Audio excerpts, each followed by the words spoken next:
Hi guys, ಇವತ್ತಿನ movie ನಾಯಿ Shekhar returns ವಡಿವೇಲುಗೆ ಉತ್ತಮ ಮರಳುವಿಕೆ ಅಲ್ಲದಿರಬಹುದು, ಆದರೆ ಕನಿಷ್ಠ ಈಗ ಅವರು ಹಿಂತಿರುಗಿದ್ದಾರೆ. ಉತ್ತಮ ಪಾತ್ರಗಳು ಅವರಲ್ಲಿರುವ ಉತ್ತಮ ಅಭಿನಯವನ್ನು ಹೊರತರುತ್ತವೆ ಎಂದು ನಾವು ಭಾವಿಸುತ್ತೇವೆ.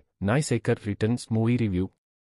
ನಾಯಿಗಳನ್ನು ಅಪಹರಿಸಿ ಹಣ ಸಂಪಾದಿಸುವ ನಾಯಿ ಶೇಖರ್ ತನ್ನ ಬಾಲ್ಯದಲ್ಲಿ ತೆಗೆದುಕೊಂಡು ಹೋಗಿದ್ದ ತನ್ನ ಕಳೆದುಹೋದ ಸಾಕು ನಾಯಿಯ ಬಗ್ಗೆ ತಿಳಿದುಕೊಳ್ಳುತ್ತಾನೆ. ಅವನು ತನ್ನ ಅದೃಷ್ಟಶಾಲಿ ನಾಯಿಯಾದ ನಾಯಿಯನ್ನು ರಕ್ಷಿಸಬಹುದೇ? ನಾಯಿ ಶೇಖರ್ ರಿಟರ್ನ್ಸ್ ಚಲನಚಿತ್ರ ವಿಮರ್ಶೆ. ವಡಿವೇಲು ಕೆಲವು ವರ್ಷಗಳಿಂದ ನಟನೆಗೆ ಬಂದಿಲ್ಲವಾದರೂ ಅವರ ಹಾಸ್ಯಮಯ ಒನ್ಲೈನರ್ಗಳು ಕಾಲದ ಪರೀಕ್ಷೆಯನ್ನು ನಿಲ್ಲುತ್ತವೆ ಮತ್ತು ತಮಿಳುನಾಡಿನಲ್ಲಿ ಯುವಕರ ಶಬ್ದಕೋಶದ ಅತ್ಯಗತ್ಯ ಭಾಗವಾಗಿದೆ. ಅದಕ್ಕಾಗಿಯೇ ಈ ಪುನರಾಗಮನ ಚಿತ್ರದಲ್ಲಿ ಅವರ ಪಾತ್ರವಾದ ನಾಯಿ ಶೇಖರ್ ಅವರ ಕೆಲವು ಜನಪ್ರಿಯ ಸಂಭಾಷಣೆಗಳನ್ನು ಹೇಳಿದಾಗ ನಮ್ಮೊಳಗಿನ ವಡಿವೇಲು ಅಭಿಮಾನಿ ನಾವು ಆಚರಿಸಬೇಕೆಂದು ಬಯಸುತ್ತಾನೆ. ಆದರೆ ನಂತರ ಎಲ್ಲವೂ ಅಲ್ಲಿಗೆ ಕೊನೆಗೊಳ್ಳುತ್ತದೆ. ನಾಯಿ ಶೇಖರ್ ರಿಟರ್ನ್ಸ್ ನಿರ್ದೇಶಕ ಸುರಾಜ್ ಆಸಕ್ತಿದಾಯಕ ಚಿತ್ರಕಥೆಯನ್ನು ಬರೆಯಲು ಯಾವುದೇ ಪ್ರಯತ್ನ ಮಾಡುವುದಿಲ್ಲ ಮತ್ತು ಕೇವಲ ತನ್ನ ತಾರೆಯ ಹಿಂದಿನ ಹಾಸ್ಯಗಳು ಮತ್ತು ವರ್ತನೆಗಳನ್ನು ಅವಲಂಬಿಸಿದ್ದಾರೆ. ದ್ವಿತೀಯಾರ್ಧದಲ್ಲಿ ಕೆಲವು ನಿಜವಾಗಿಯೂ ಮೋಜಿನ ಕ್ಷಣಗಳಿವೆ, ಆದರೆ ಅವು ಚಿತ್ರಕ್ಕೆ ಹೆಚ್ಚು ಸಹಾಯ ಮಾಡುವುದಿಲ್ಲ. ನಾಯಿ ಶೇಖರ್ ರಿಟರ್ನ್ಸ್ ಇಬ್ಬರು ವಿಲಕ್ಷಣ ಅಪಹರಣಕಾರರನ್ನು ಪರಿಚಯಿಸುವ ಮೂಲಕ ಪ್ರಾರಂಭವಾಗುತ್ತದೆ. ದಾಸ್, ಆನಂದ್ ರಾಜ್ ಮತ್ತು ನಾಯಿ ಶೇಖರ್. ವಡಿವೇಲು ಮೊದಲನೆಯವನು ಹುಡುಗಿಯರನ್ನು ಅಪಹರಿಸಿದರೆ ಎರಡನೆಯವನು ಹಣಕ್ಕಾಗಿ ದುಬಾರಿ ನಾಯಿಗಳನ್ನು ಅಪಹರಿಸುತ್ತಾನೆ. ನಾಯಿ ಶೇಖರ್ ದಾಸ್ನ ನೆಚ್ಚಿನ ಸಾಕು ನಾಯಿಯನ್ನು ಅಪಹರಿಸಿದಾಗ ತೊಂದರೆ ಪ್ರಾರಂಭವಾಗುತ್ತದೆ. ಇದು ನಮಗೆ ಮುಖಾಮುಖಿ ದೃಶ್ಯಕ್ಕೆ ದಾರಿ ಮಾಡಿಕೊಡುತ್ತದೆ. ಇದು ಅವನ ಕುಟುಂಬದ ಹಿಂದಿನದನ್ನು ಮತ್ತು ಅವರ ಅದೃಷ್ಟ ನಾಯಿಯನ್ನು ಹೇಗೆ ಕರೆದೊಯ್ಯಲಾಯಿತು ಎಂಬುದರ ಬಗ್ಗೆ ತಿಳಿದುಕೊಳ್ಳಲು ದಾರಿ ಮಾಡಿಕೊಡುತ್ತದೆ. ಇದು ಕುಟುಂಬದ ಕೃಪೆಗೆ ಕಾರಣವಾಗುತ್ತದೆ. ಚಿತ್ರದ ದ್ವಿತೀಯಾರ್ಧವು ಹೈದರಾಬಾದ್ನಲ್ಲಿರುವ ಪ್ರಭಾವಿ ನಾಯಕ ಮ್ಯಾಕ್ಸ್ನಿಂದ ತನ್ನ ಕುಟುಂಬದ ನಾಯಿಯನ್ನು ರಕ್ಷಿಸಲು ನಾಯಿ ಶೇಖರ್ ಮಾಡುವ ಕುತಂತ್ರಗಳನ್ನು ವಿವರಿಸುತ್ತದೆ. ನಾಯಿ ಶೇಖರ್ ಈ ಕಾರ್ಯಾಚರಣೆಯನ್ನು ಯಶಸ್ವಿಯಾಗಿ ಪೂರ್ಣಗೊಳಿಸಬಹುದೇ? ವಡಿವೇಲು ಅವರ ನಾಯಿ ಶೇಖರ್ ರಿಟರ್ನ್ಸ್ ಚಿತ್ರವು ಹಲವು ವಿಧಗಳಲ್ಲಿ ಹೊಸ ಕಥಾವಸ್ತುವನ್ನು ಹೊಂದಿದೆ. ನಾಯಿ ಅಪಹರಣಕಾರನಾಗಿರುವ ನಾಯಕನನ್ನು ಹೊಂದಿರುವುದು ಉತ್ತಮ ಮನರಂಜನೆಯನ್ನು ನೀಡಲು ಸಾಕು. ಆದಾಗ್ಯೂ ಸೂರಾಜ್ ನಮ್ಮ ಆಸಕ್ತಿಯನ್ನು ಹಿಡಿದಿಡಲು ಆಸಕ್ತಿದಾಯಕ ಅಂಶಗಳು ಮತ್ತು ಉಪ ಕಥಾವಸ್ತುವನ್ನು ತುಂಬುವಲ್ಲಿ ಶೋಚನೀಯವಾಗಿ ವಿಫಲರಾಗಿದ್ದಾರೆ ಮತ್ತು ನಗುವನ್ನು ಸಹ ಉಂಟುಮಾಡುವುದಿಲ್ಲ. ನಾವು ಚಿತ್ರವನ್ನು ನೋಡಲು ಆಯ್ಕೆ ಮಾಡಿಕೊಂಡಿರುವುದಕ್ಕೆ ಇದು ಕಾರಣವಾಗಿದೆ. ವಡಿವೇಲು ಅವರನ್ನು ದೊಡ್ಡ ಪರದೆಯ ಮೇಲೆ ನೋಡಲು ಯಾವಾಗಲೂ ಸಂತೋಷವಾಗುತ್ತದೆ, ಆದರೆ ಅಂತಹ ದುರ್ಬಲ ಬರವಣಿಗೆಯನ್ನು ಎದುರಿಸಿದಾಗ ಅವರು ಕೂಡ ತುಂಬಾ ಮಾತ್ರ ಮಾಡಬಹುದು. ಈಗ ಈ ಮೂವಿಯ ಟ್ರೈಲರ್ ಅನ್ನು ನೋಡಿಕೊಂಡು ಬನ್ನಿ. ಓಂ ತತ್ಪುರುಷಾಯ ವಿದ್ಮಹೇ ಮಹಾದೇವಾಯ ಧೀಮಹಿ ತನ್ನೋ ರುದ್ರ ಪ್ರಚೋದಯಾತ್. ಭೈರವ, ನನ್ನ ಮಗಳಿಗೆ ಮದುವೆ ಆಗಿ ಇಷ್ಟು ವರ್ಷ ಆಯ್ತು, ಅವಳು ಹೊಟ್ಟೆಲೊಂದು ಕೂಸು ಹುಟ್ಲಿಲ್ಲ. ನೀನೇನಪ್ಪ ನಮಗ್ ದಾರಿ ತೋರಿಸ್ಬೇಕು. ಭೈರವನ್ನ ನಂಬಿದವ್ರಿಗೆ ಯಾವತ್ತೂ ಕೈ ಬಿಟ್ಟಿಲ್ಲ. ಇವತ್ತು ಮಹಾಪೌರ್ಣಮಿ. ನಿಮ್ಮ ಮನಸ್ಸಿನಲ್ಲಿ ಏನ್ ಆಗ್ಬೇಕು ಅಂತ ಅನ್ಕೊಂಡಿದ್ದೀರೋ ಅದನ್ನ ಅನ್ಕೊಂಡು ಒಂದು ರಾತ್ರಿ ಈ ದೇವಸ್ಥಾನದಲ್ಲಿ ಕಳಿಬೇಕು. ಆಯ್ತು ಸ್ವಾಮಿ, ನಾವು ಹಾಗೆ ಮಾಡ್ತೀವಿ.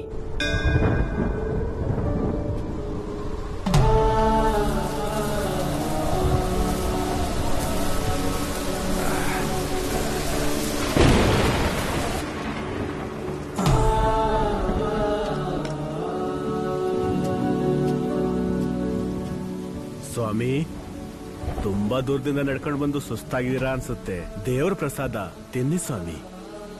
ನೀವು ತಪ್ಪಾಗಿ ತಿಳ್ಕೊಳ್ಳಿಲ್ಲ ಅಂದ್ರೆ ಈ ಪ್ರಸಾದನ್ ತಗೊಳ್ಳಿ ಸ್ವಾಮಿ. ತಗೊಳ್ಳಿ ಸ್ವಾಮಿ.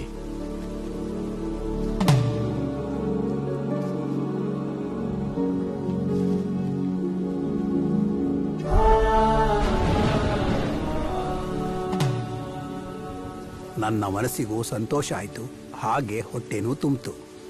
ಹೌದು, ಯಾವ ಕಾರಣಕ್ಕೋಸ್ಕರ ಭೈರವನ ದೇವಸ್ಥಾನದಲ್ಲಿ ನೀವು ತಂಗಿದ್ದೀರಾ? ಸ್ವಾಮಿ, ನಮಗ್ ಮದ್ವೆ ಆಗಿ 6 ವರ್ಷ ಆಯ್ತು ಸ್ವಾಮಿ. ಇದುವರೆಗೂ ಒಂದ್ ಮಗುನೂ ಆಗಿಲ್ಲ. ಅದಕ್ಕೆ ಮಗು ವರ ಕೇಳಕ್ಕೆ ಭೈರವನ ಹತ್ರ ಬಂದಿದ್ದೀವಿ.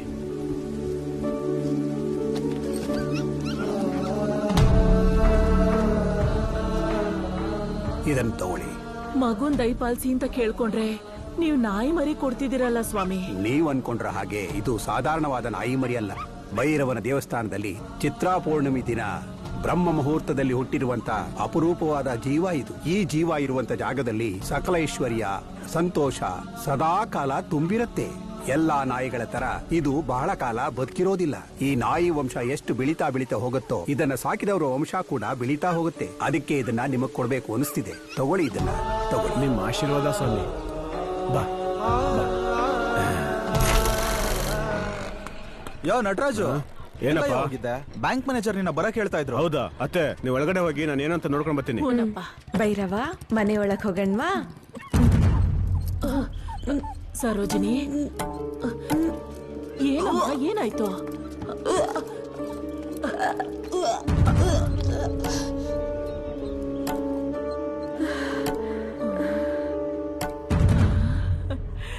ಸಂತೋಷವಾದ ವಿಷಯ.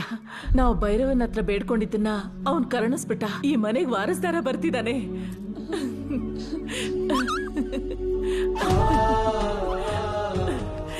ಲಾರಿ ತಗೊಳ್ಳೋದಕ್ಕೆ ಲೋನ್ ಕೇಳಿ. ಹೌದು ಸರ್.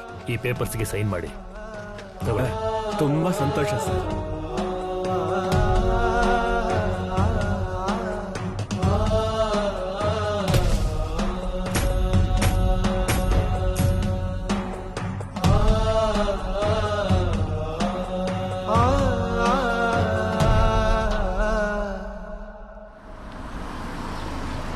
ನಾನು ಹೇಳಿದ್ದೆಲ್ಲ ಅತ್ತೆ, ತಗೊಂಡ್ ಯಾಕೆ ಬಾ. ಇಷ್ಟೊಂದು ಅವಸರವಾಗಿ ಬರಕ್ ಹೇಳಿದ್ರಿ? ಗಂಡು ಮಗು ಹುಟ್ಟಿದ್ಯಪ್ಪ.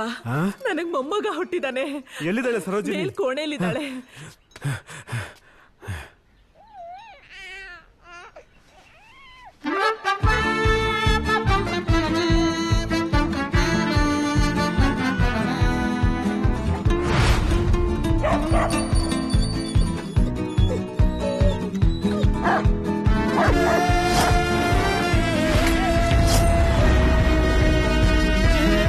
ಈ ಮೂವಿ ಟ್ರೈಲರ್ ಬಾರಿ ಚೆನ್ನಾಗಿದೆ. ಆನಂದರಾಜ್ ಅವರ ಒನ್ಲೈನರ್ಗಳು ಕಾರ್ಯನಿರ್ವಹಿಸುತ್ತವೆ ಮತ್ತು ಅದು ಚಿತ್ರದ ಏಕೈಕ ರಕ್ಷಕ.